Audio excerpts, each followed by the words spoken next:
Want to start defensively? Obviously, Tanner McKee had a really good game against you guys last year, and the tight ends were pretty effective. So, what about kind of stopping that part of their attack? Well, Stanford always has great tight ends, no doubt about that. And they got the one guy coming back this year. So, quarterback's the same guy. Stands in the pocket, delivers the ball. Got some weapons on the outside with, the three receivers. Hopefully we can match up with just the one tight end compared to the two or three of them this time. Last year they had two good ones that was really good. So, looking forward to the challenge, to be honest with you. Coach Michael Caratino, Sideline Sports. To kind of piggyback off that I know you talked about obviously finishing out games, being more aggressive, but overall, up into the bye week, how do you feel the defense has grown more from a communication standpoint and even playing off each other?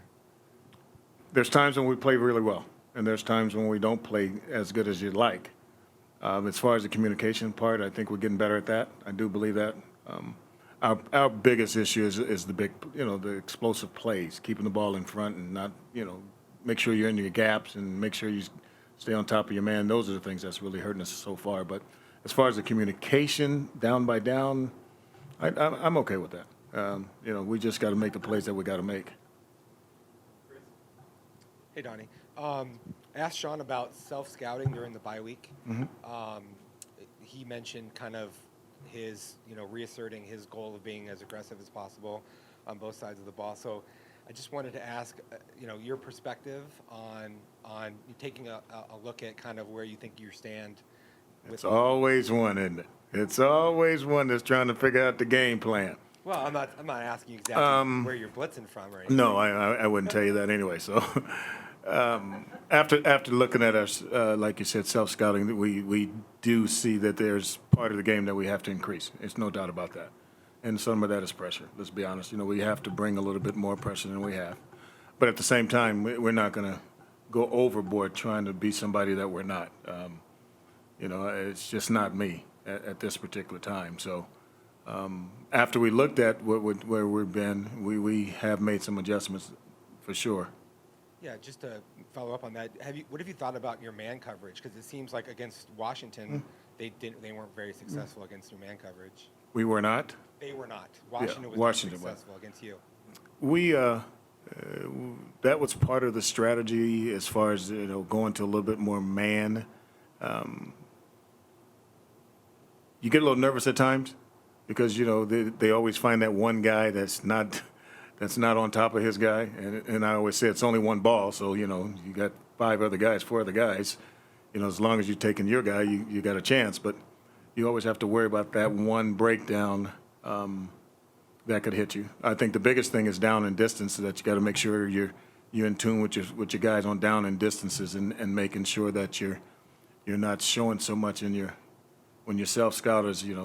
Most people say it's third down, okay, but that doesn't mean you have to blitz all the time. That means it doesn't mean you have to play man all the time.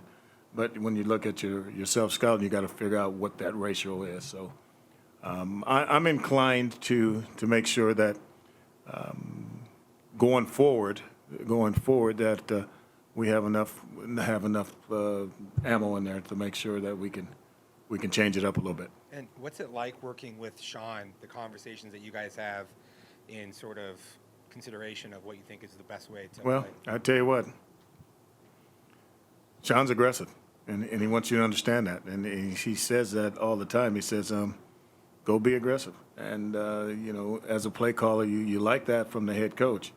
Then you got to think about the other part of it, like if it's fourth down, get ready, because he's going to go aggressive that way also. So you can appreciate him because he's that way. Let's not sit back and be scared. You can lose being scared. You might as well win being scared too. So he's made me really comfortable about calling the plays now. Hey, Coach, Jack Loader, Devil's Digest. Obviously, there's a lot of different faces on both sides of the ball this year, but can you take anything from the good performance you had against McKee in this offense last year in your preparation this week?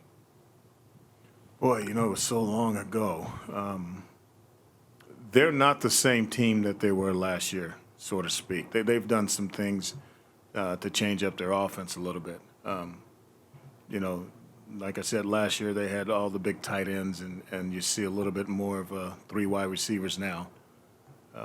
But again, you still got the skill guys. That's what's important. They still got the same guys that can get down the field and make the catches. And he sits in the pocket. He's got the running back, little number 2's in there, and he falls forward all the time. So trying to compare the two, there's some things he did do last year, but it's a little bit of change this year, yeah.